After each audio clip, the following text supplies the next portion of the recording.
So, welcome to Season 2, Episode 2 of Pump Jacks and Bison on YouTube. So, what are we going to talk about today? Well, there's a few things going on with the Sabres and Oilers. First off, let's start east and move west. I actually did it right that time. So, let's start with the biggest news in the Sabres is that Ruff sends McCormack back to Portland. What is this? Is this a mistake? Well, first off, for me, I think it personally is. I saw McCormack in person on September 23rd against the Leafs, and he had a lot of characteristics that I liked. He had good feet, he had good hands, and he was an enforcer-like position. He could play the body, he could play the puck, he could play pretty much anything we needed to be. Now, because the Sabres are such a small team, stature-wise, they're a very short team, and I learned this at the red carpet, where I was at the height of most of them. We really do need bodies out there. We need an enforcer to really make us a more serious team. If we're just getting knocked around and no one's fighting back, yeah, fighting penalties do suck, but they also are what gets us noticed by the other team and what gets us respect.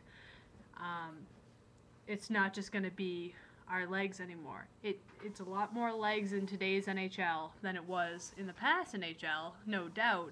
It used to be just all fighting in the past, as all of you know. But fighting is still an aspect of it, and having a physical play is what is needed, unless you're playing girls' ice hockey, and they're not. So that is my biggest problem with us sending McCormack down, is that right now we have Mayer, we have Colitis, but we need more than what we get. We have Gruyere too, but we just need more than that. I listened to Lindy Ruff's statement, and he basically said that the biggest thing we have coming up is attitude, which I really do agree with. You guys hear me on the blog all the time saying attitude is big, especially confidence. The more games we win, the happier we feel. The happier we feel about our game plan, the better we're gonna end up being as a team, and the more successful we will be. Some people say it's just skills, no confidence. That's not the case anymore. It's you feel good, you play good. It's all that's gonna happen. You're losing every game, you're gonna lose more. So, what's next? Saturday. First game of the season, home opener against the Canadiens. How do I feel about that? Well, Spacek, our boy Astro, named because his name, Spacek, space K, so Astro Boy. Sorry, again, you learned last night that I'm sick. We learned that he is being on the Canadiens, and we always do. At least I always think about, is there an advantage against playing against your old team? You know how the coach treats the players, you know how the players act, and you know all their mannerisms. Can Spacek score on Miller better? We don't know. He doesn't score on Miller normally.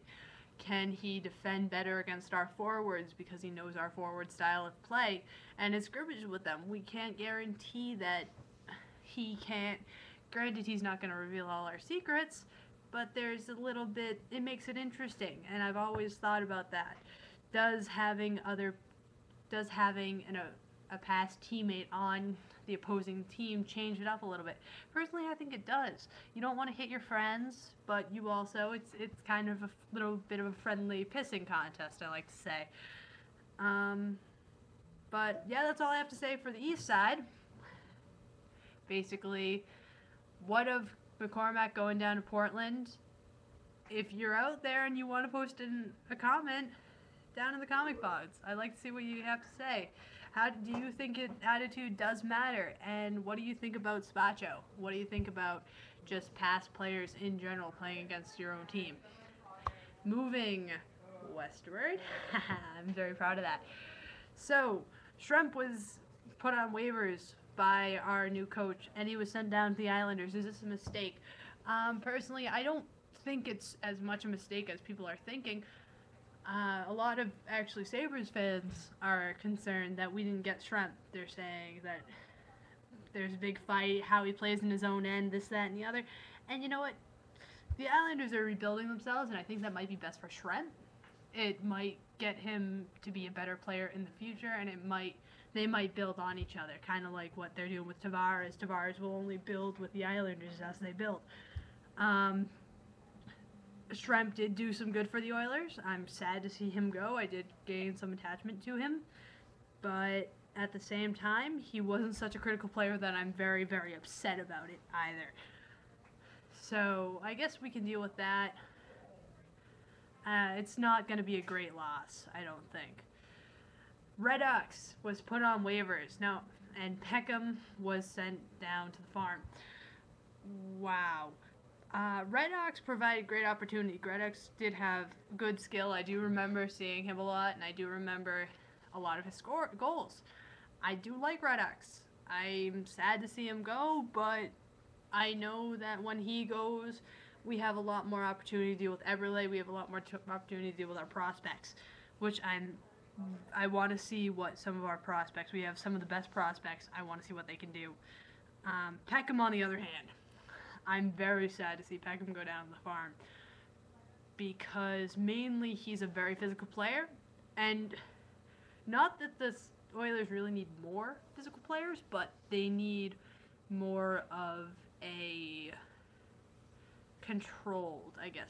You can't ever go wrong with physical play, but when it gets, I don't know. I think that they could have done more with Theo than just send him down to the farm. I think we could have actually sculpted him a little bit. Granted, we do have Stortini. Sore will play a physical role if needed. We do have options, but I think that because Peckham, because Peckham is in the state he is, he's always down on the farm. I think he's a little bit more moldable. And last on the Oil, injuries already. Oh my God, no. So basically the injury lineup is Puliot is still suffering with his pubic bone. He can't skate. I don't want to see Puliot miss his chance because he's injured. I know he was kind of a little bit on the coach's bad side, and really, I don't want to see him go. I know he has great potential. He showed himself his colors last season. He did great for the team, and he can only do better. Sano! Oh my God, Sano is always broken. If it's not his what was it, pancreas or something like that? His digestive illness. It's something else. So right now he's got an undisclosed back injury, and he just went in for an MRI. I hate that word MRI. I hate it because it generally means bad things, meaning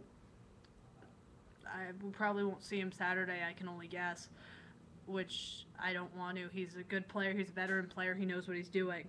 And last but not least, and this must be the worst one we have to deal with, Hemmer has pulled his groin. Oh, dear. They don't know if he'll play Saturday. He pulled it during practice, or he couldn't go during practice, and I don't like hearing that. Hemmer is, as we all know, a very critical player, and I can't even fathom opening against Calgary without him on the line. So it's 9 minutes in. We're running out of time. Post down in the comic box anything you have to say if you're watching. What do you think about the injuries? What do you think about McCormack back to Portland? What do you think about confidence? Spacek, Shremp to the Islanders. Should the Sabres have gotten him? Or any of the things going out in the clubhouse?